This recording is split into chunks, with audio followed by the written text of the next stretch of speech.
आदरणीय काड़ा जी, आदरणीय निखरा जी, आदरणीय बापू, आदरणीय अंशुल जी और आप सभी आदरणीय साथियों,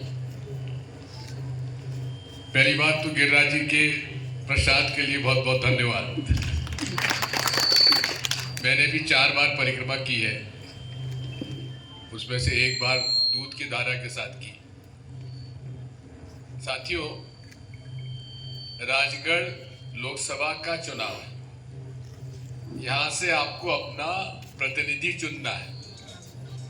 प्रतिनिधि कौन हो ये आप पर निर्भर करता है। मैं तो इतना जानता हूं कि मैंने हमेशा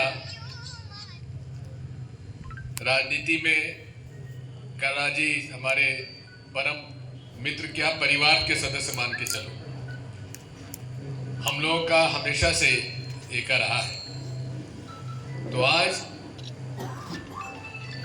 मैं आपसे इतनी प्रार्थना करने आया हूं, कांग्रेस पार्टी ने मुझे यहां से चुनाव लड़ने के लिए कहा और आप लोगों के बीच में हो, और मैं हमेशा जहां से चुनाव लड़ता हूं तो एक पारिवारिक रिश्ता निभाता हूं, और ये पारिवारिक रिश्ता आपका और काड़ा जी का रहा है और वही रिश्ता रहेगा। मैं इतना ही आपसे अनुरोध करना चाहता हूं कि यहाँ पर अपना BLA वगैरह के सब नियुक्त है, सेक्टर कमेटियां बनी हुई हैं, तो ये चुनाव आपको लड़ना है। और चुनाव आप जब लड़ेंगे तो फिर उसी तरह से लड़ेंगे जिस तरह से पंचायत का चुनाव लड़ते हैं। अंशुल जी, आप चुनाव लड़े पंचायत का, तो घर घर पता लग जाता कि घर कौन का अपना घर अपना साथ है, कौन अपने घर के साथ नहीं है। तो कौन अपने घर में साथ नहीं है उसको कैसे जोड़ के तोड़ के लाया जाए, ये कला आप सब लोग जानते हो, मुझे समझाने की जरूरत नहीं है। तो मैं हवा में चुनाव नहीं लड़ रहा हूँ, जमीन का चुनाव लड़ रहा हूँ। और हालात अब ऐसे कर दिए इन्होंने कि हमारे कांग्रेस पार्टी के जितने खाते थे वो सब सीज कर दिए, सब पर नोटिस ठोक दिया, पैसा नहीं निकाल सकते।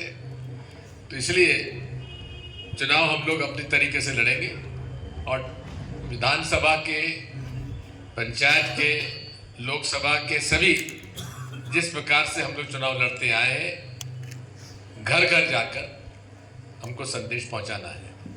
मैं अपना पत्र आपके पास भेजूंगा। हर परिवार से मेरा संपर्क होना संभव नहीं है। लगभग 18 लाख वोट है, और 18 लाख वोट में मान के चलो 5 लाख परिवार है। 5 लाख परिवार पे घर पर मेरा पत्र पहुंचे, इसकी जवाबदारी आपको लेनी पड़ेगी। मैं आपके पास अगले 10 दिन के अंदर जैसा फॉर्म भरूंगा उसके बाद आपके पास भिजवा दूंगा, और फिर आप घर घर जाकर मेरा पत्र भिजवा देना। 5 गारंटियाँ हमारी हैं कांग्रेस पार्टी की, किसानों के पक्ष में, मजदूरों के पक्ष में, युवाओं के पक्ष में, महिलाओं के पक्ष में। और हमारी कल से पदयात्रा है 3 दिन की, उसमें 3 मांगे हैं। एक मांग है, इन्होंने वादा किया था भाजपा की सरकार जिताओ 2700 रुपये क्विंटल गेहूं की खरीद होगी, कहा था कि नहीं कहा था?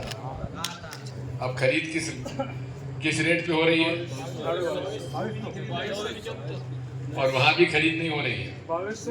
उसमें से सब रिजेक्ट कर रहे हैं कि अगर गेहूं में कुश्ती आ गई तो रिजेक्ट, गार आ गया तो रिजेक्ट,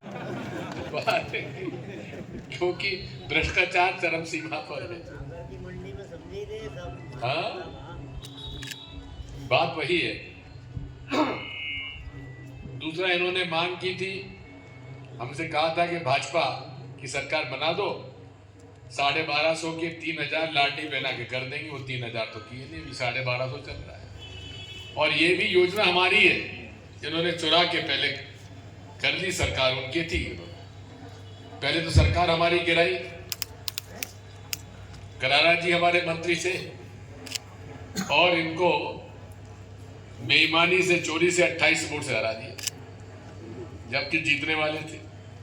इसलिए तीसरी मांग हमारी है पदयात्रा में कि आपने कहा था भाजपा जिता दो, गैस सिलेंडर 450 का देने की कहा था कि नहीं कहा था? अब गैस सिलेंडर क्या भाव मिल रहा है? 1162। तो बात यही है, पूरे तरीके से झूठे वादे कराना और धर्म के नाम पर वोट मांगना। अरे हम सब धर्म हिंदू हैं, मंदिर हमने भी निर्माण कराए, आप लोगों ने भी कराए। यहाँ जितने लोग बैठे हैं, आप लोगों में से कितने लोगों ने मंदिर का निर्माण कराया? हाथ उठाइए। अब अपूर्ण मंदिर का कभी प्राण प्रतिष्ठा हुई है क्या? कोई भी मंदिर जिसका निर्माण पूरा ना हो उसकी प्राण प्रतिष्ठा हुई है क्या आज तक? हाँ? जिसपे कलश ना हो, जिसपे ध्वजा ना हो, और ये तो वहां भी और भी कई काम होने हैं। चूंकि चुनाव होना था उसके पहले करना था। तो ये इनके सामने धर्म कर्म कुछ नहीं है, इनके सामने चंदा और चुनाव, ये दो इनके मुख्य बात है। इसलिए आपसे प्रार्थना है, ये चुनाव आपका है, 1.25 महीने की मेहनत आपकी है, अगले 5 साल की मेहनत मेरी है।